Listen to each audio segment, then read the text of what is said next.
It's your boy Bazz, and y'all tuned in to another episode of Ian's podcast. Man, today I'm gonna be kicking it off, man, diving straight into the analytics, man. But we're gonna be talking about the podcast game. I know some of y'all is podcasting out there, and we all embark on these journeys. And it ends the family, man. So let's embark on this journey together. I got my data analytics pulled up, and I'm gonna be going over the top three things that I needed to fix in order to start seeing an increase in streams. So let's dive straight into it. As y'all can see pulled up, y'all see like ever since when was this? This was December 18th. Um Ever since December 18th, I've been seeing a steady increase in my daily streams. If y'all could look over to the side, y'all can see sort of the numbers in the video. It says 500,000, 1.5K. So y'all can know what like the average, like what the weekly average or what the average is. And by any means, I'm not saying like I'm out here doing crazy numbers. This ain't to brag or boast or anything like that. As y'all can see before, it was like I was way under 100, doing way under 100 streams. But one of the first things I start to notice, what was wrong, and I started looking at like my competitors and stuff like that. Not necessarily looking at them in a sense like, like, damn, I'm trying to see what they're doing. But more so, well, actually, yeah, I'm trying to see what they're doing, but I'm trying to get an understanding of what is the actual structure, and then try to see like how I want to, do it in my sense. So I started seeing that like, dang, like, they got like their graphic art. You feel me? That was one of the first things I changed. And when I changed that, I started seeing like a small increase at first. So one of the first things I changed was my graphic art. Just that cover art, because that's the first thing somebody see, and that's the representation of you and what your voice may be about. So a lot of times people, they click on what they feel like is either interesting, popping out, like grabbing their attention, and that's something that it can, something that they can relate to. So over that time too, we was testing out just various, just different ways. The one thing I seen in particular was always creating a custom image. Depending on what I'm talking, depending on what the podcast episode is about, we have our standard, like our standard cover image. But depending on what the episode is about, if we're featuring somebody or we're covering a certain product or we're covering a resource or we're talking about a certain situation, something like that, we will basically design a cover, specifically for that episode. So it can reach, it translate a lot better. The message could translate a lot better, because say like if we just had like one just like we have like one just like generic, like our standard just like cover art for our podcast episodes. But that cover art might not really relate to somebody that's trying to listen to, like, say like if they're trying to listen to something like Cars or something, and we got like ends and a shark on the cover of it, they're gonna be looking like, yeah, it seems cool, but it might not really grasp their attention. But then they might see a different one where it's an actual car, like Charger on the front, and they say, and then it's like, ends podcast, then they gonna probably look at it like, oh, snap, they might be talking about muscle cars. I got a Charger, I got a Challenger, I'm interested in Challenger, things like that. So I started trying to figuring out just different ways, how can I just package up the look of the actual podcast episode, just far as marketing wise. Then the next thing, the next thing I started improving, for real, I had to start improving was, man, podcast episode detail, and started paying more attention to how I was titling my podcast episodes. Because one thing for sure, when I was looking at different individuals, like I'm looking like they titles, they titles ain't really all the way catchy or nothing like that.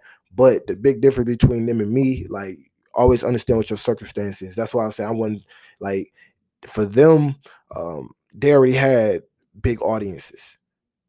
You feel me? And so more so, I had to kind of give you. For me, I didn't necessarily have the audience, so I had to kind of put those keywords that you're looking for in my title. So it can kind of grasp your attention, so you can know exactly like, oh yeah, this is something that I'm looking for. So for example, if I was to say, like, interview, well, like, talking Robin, well, for example, just saying we did a podcast episode going over Robinhood, saying like using Robinhood, dividends, trading stocks, buying stocks. So then it's like if somebody was to be scrolling past that, they'll see that, then they'll be like, all right, well, boom, he probably gonna be talking about dividends. I want to learn about dividends. He's gonna be talking about how to buy the stocks, and he's gonna be probably talking about how to trade the stocks. They more, like versus me saying like using Robinhood. Then they might be like, they probably not really interested in the actual platform itself. They could have been just interested in the actual process. You feel me? Going back to those keywords, they probably was interested in learning about dividends because they heard it before or something like that. Keywords that triggered them, like, like they heard dividends before or something like that. They're probably familiar with that. They probably, and interested in learning about that. Or if it's buying stock, they probably was interested and want to learn how to buy stock, but never really got into it and was like, damn, I got time. Let me listen to this real fast. Or it could have been, on the flip side, like selling stock. Just going into like, dang, like I wonder how do people be selling stock, and that might grasp their attention versus me just using just Robinhood, like, just this is how you use Robinhood. But I started putting different keywords and just different words in there to try to give the listener and whoever's searching a better idea of what my message and what the values that are in my message is about.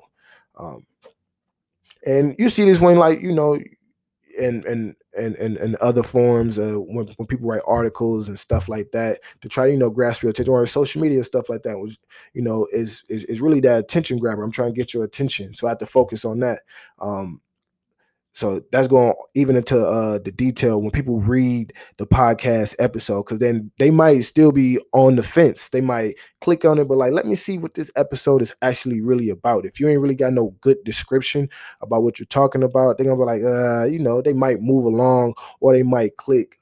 But it's like we want to reinforce that. So start taking a little bit more time to actually focus on, podcast description, like giving that actual podcast description. At first, we weren't really giving one. We were just saying like, we're the voice of the culture, or this is the latest podcast episode, and put like the episode title again or something like that, and probably like a link to something else. But it was like, giving like any, and at that, I started realizing it didn't even have to be that long. It just giving like a brief summary. It could be a couple minutes or something. I mean, I said a couple minutes, a couple sentences. As you see, like on the back of like books and stuff like that, or on Netflix, for example, most I start looking at different businesses that do that. You feel me? Like, as I'm just saying, for example, books, you look on the back of books, it's like a little small little paragraph, brief summary, and they might have a little summary about the author. You look on Netflix when you go search for a different video or something like that. They got like a small little video description. Some of them are bigger than more, and some of them even come with a trailer, but some of them just got, but all of them got that brief description. So you can get like, you can kind of, get a idea of what the concept or what this movie could possibly be about. You would do the same thing if you were looking at product. You feel me, man? So just going more deeper into it, man. We start talking just description, just being more mindful of how you want to give a detailed summary about your podcast, and understanding that that is really needed. The third and most foremost, man, is really having an actual distribution marketing strategy. And I put both those words together for a reason. So when I first was starting out, man, I wasn't utilizing all the various podcasting platforms. I wasn't even really marketing the podcast. I mean, like sharing it on, social media and things of that nature. Um, so that is one big flaw right there. Like, don't nobody know about you. Who gonna really come see about you? If you don't put yourself, if you don't present yourself to nobody, excuse me, you don't really give them really the opportunity. You just really hoping for an opportunity instead of kind of putting forth the effort to place yourself in front of these just different various people. So just thinking in the sense of distribution, I started looking at it of just pieces of pie. Like if I can create a small audience on Apple, if I can create a small audience on Spotify, if I can create a small audience on iHeartRadio, if I can create a small audience on Pandora, if I can create a small audience on Deezer, if I can create a small audience on Stitcher, I could keep going on and on. But we on numerous, like basically every major platform. But around that time, that's when I had to start really doing the legwork of that. Really start thinking about it in a sense like, man, I'm trying to be on, man, I'm trying to be like McDonald's or Starbucks. I want to be on every corner. Like that way we could catch all the foot traffic. And then it starts to, it starts to add up. Especially when you start monetizing your podcast, you will really start to understand what I'm talking about. Um, so not only do we have our own website, but I know when I was starting out, I was using platforms like SoundCloud, for example. But at the same time, I wasn't really like focusing on sharing it and like really like distributing my podcast episodes. And really trying to focus on like putting them in front of people that will find value in the content that I'm producing. I just kind of just put it out there and just hope that somebody was going to stumble across of it, and hey, it was going to catch fire. I was going to wake up one day and I was going to, have 1,000 streams or something like that. But that's really not how it works. And just because you share it or something like that, that's really not like just because you just posted like, hey, check out. That's one way to start. You feel me? Hey, congrats to you. That's the one way to start. But I'm like talking about really like distributing your podcast, putting it in front of, those different audiences. So when I say that, it was like, man, if I put my podcast on like something like Spotify, and when I know that most people that got iPhones or Apple products, they're going to use Apple services. So which means Apple's music or Apple Podcasts. So I'm kind of already, if I don't go into that market, I'm kind of edging myself out a little bit. So I place myself in that market as well. Then I start looking at it from Android user. Like not everybody has Spotify. Like, you feel me? But one thing that I know that every Android phone comes with is Google Play Music. So I made sure I put my podcast on Google Play Music. And I was just breaking down the pie like that, like, and just start thinking in the terms of, meeting people where they're at, and that's one of the biggest things about ends, you feel me, making the most of our current circumstance. But we always say we are the voice of the culture, but you got to go to where the voices are, you feel me, to be able, to voice those culture, like to be the voice of the culture, you got to be in it, so you got to go to where it's at. So if I want to, get more iPhone users, the more Apple users, go to where the Apple iPhone users at. If they mainly streaming off of Apple services, then hey, you gotta kind of bite the bullet. Like I ain't gonna, like say I don't own an iPhone. Long story short, I own Android, like Android operating devices, whatever you want to call it, Android phones. That's what I got. I ain't no Apple user. I ain't the one that's saying, "Oh, I don't pick up," or I ain't responding back if your message is a certain color. I ain't no. I ain't know none of that. I had an iPhone before, so I ain't gonna knock it. Had it before, but just long story short, I'm just saying, like, I had to take, like, how people be having those biased opinions, put that to the side and really try to hit the mark and really understand what the goal was. The goal was to help voices be heard. We are a platform, and that we want to, basically empower voices. So we ain't doing no justice if we ain't out there really trying to make sure the people that we bring onto our shows, like making sure that their voices ain't being heard. I ain't gonna restrict them. You feel me? So it's like I had to put my own bias to the side. I was like, all right, well, let me go to like, just reach out to these various markets. So at first I'm like, man, let me build my own. But I'm like, this is how you build your own. You feel me? It's a thing called it's a term I learned during school. You feel me? I want to say it's cultural diffusion. You feel me? And that's really like how, trade, like a lot of trade happen. You feel me? Is where it's cultural diffusion. It's when you bring your culture, to somewhere else, so they bring their culture to where you at. So it's like, all right, man. So I got to go meet those that may be interested, but right now, they Apple users. I gotta go meet them. You feel me? Or maybe they don't use none of that. Maybe they iHeartRadio or something like that. I gotta go there. I gotta go to these different markets where they is trying to digest the value that I'm trying to, give them. You feel me? That's coming from the various people that come, on our platforms. Just sharing that message.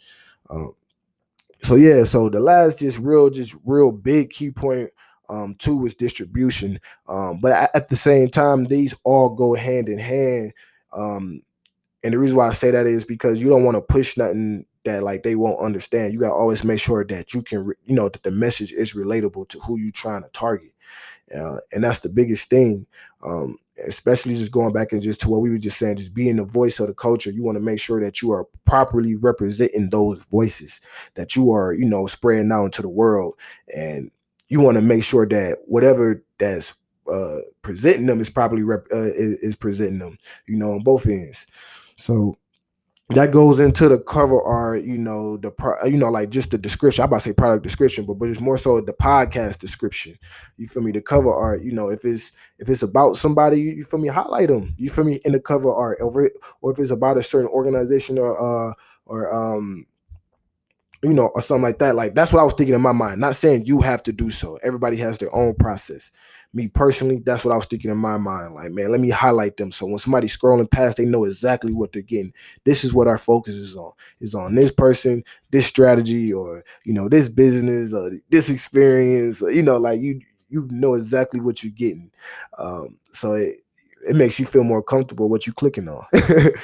But I've been talking for a little minute, man. Like I always say, when I ain't have no guest on and it's just me, I don't want to talk for too long because I love to get y'all feedback, man. Like I say, this is a conversation, and we always about spreading voices, being the voice of the culture. So I want to hear what are some challenges that you overcame. You feel me, with creating a podcast, and what are your interests, even in podcasting? Do you, or do you even just say what's up, man? If you ain't even got nothing to ask, you just want to say what's up and you will appreciate what we do, man.